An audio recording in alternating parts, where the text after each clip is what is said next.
Hello, my name is Rahil Thanawala, and my partner is Mahek Chougule.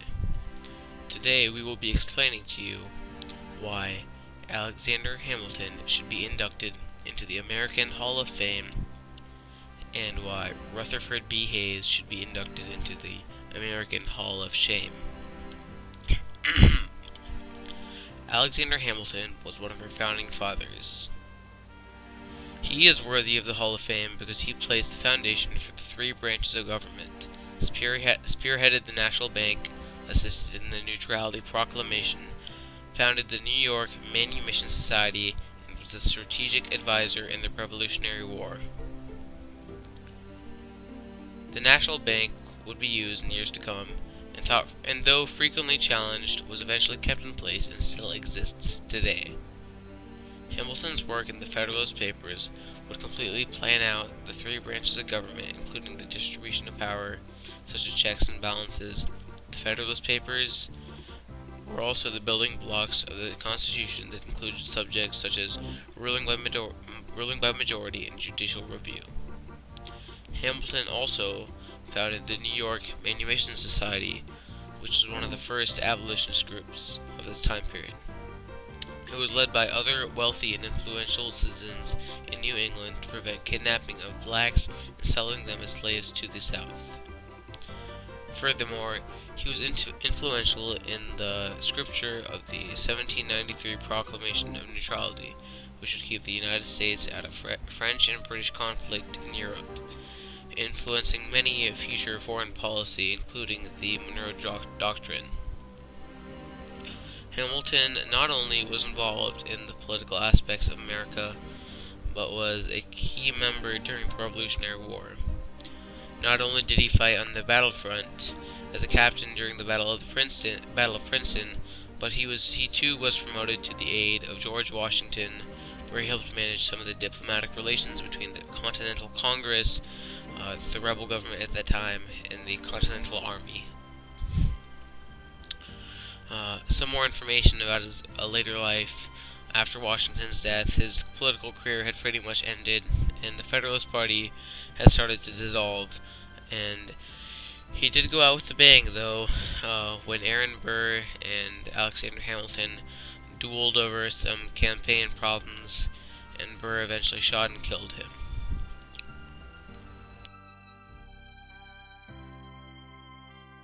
I saw you doing it in the background, so that messed me up. Go.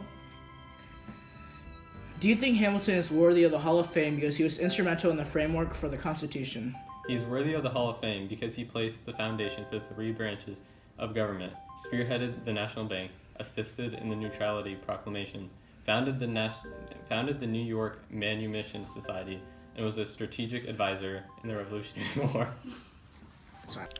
Now for the Hall of Shame. Rutherford B. Hayes is our candidate for the Hall of Shame for a few reasons.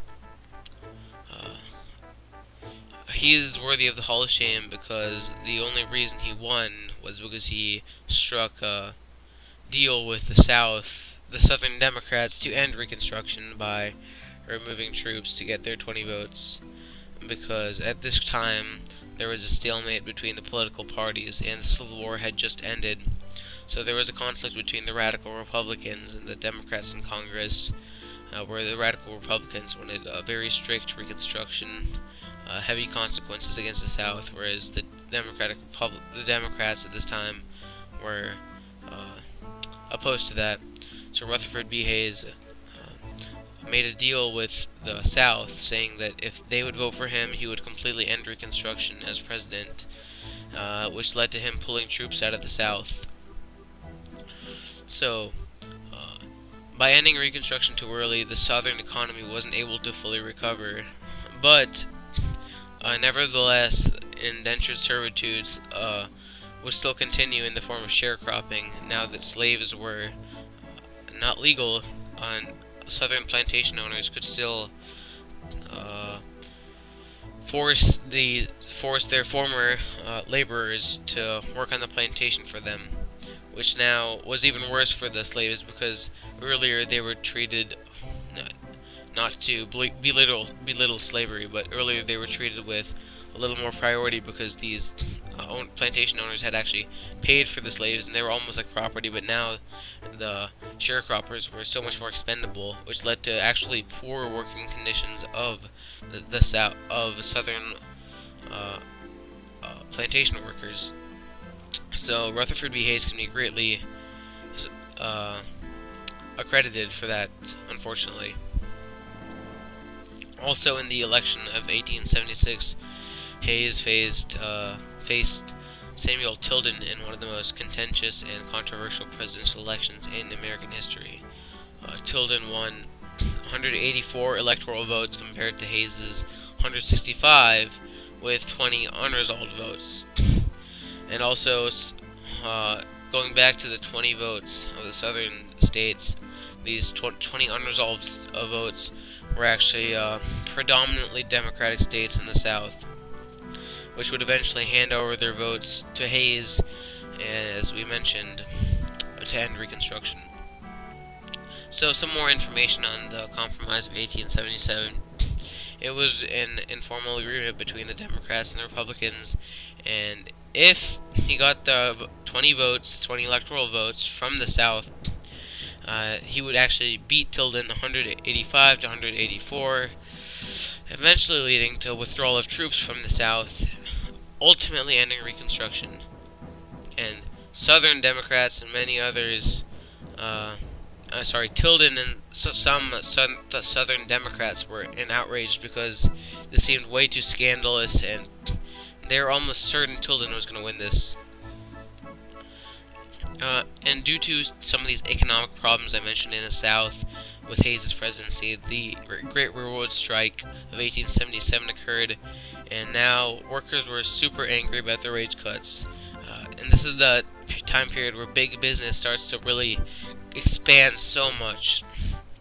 There were strikes all across the nation, and eventually federal troops had to roll in. This really hurt his reputation because he did a really poor job of managing big business, and his laissez-faire tactics were really skyrocketing at this point.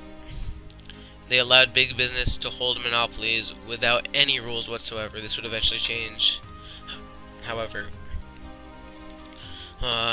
Also, another reason is that the House of Representatives, run by the Democrats, began investigations on fraud allegations in hopes to make Rutherford B. Hayes look bad. And again, this goes back to the unpopularity he held in Congress because of his unruly election. This was labeled as fraudulency. Tilden credited his loss to a fraud and was able to gather a lot of support, especially from those southern states that southern and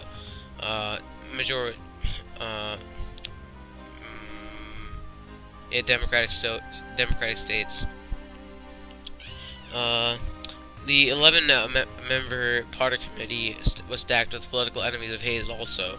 The party eventually split up, and the Democrats decided whether to get the president out of office or injure them politically. Overall, this committee divided up the parties and initially brought on bad views on Hayes and his presidency. Furthermore, a slightly more controversial topic is Hayes actually vetoed the Chinese Exclusion Act, which led to some domestic issues.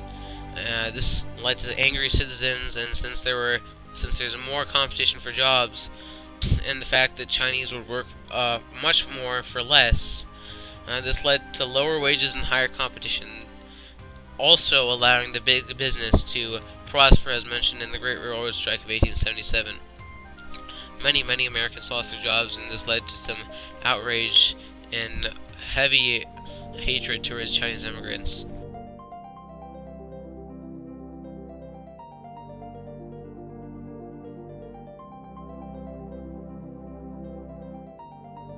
Do you think the fact that Rutherford B. Hayes won presidency by ending Reconstruction makes him an illegitimate president worthy of the Hall of Shame?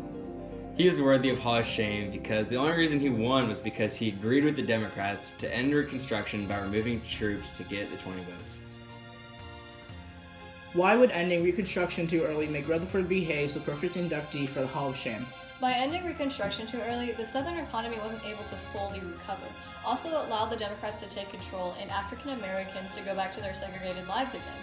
This ended up paving the way for a Jim Crow society since Rutherford B. Hayes didn't do anything to stop the discrimination, which led to the creation of the KKK and other radical groups such as that.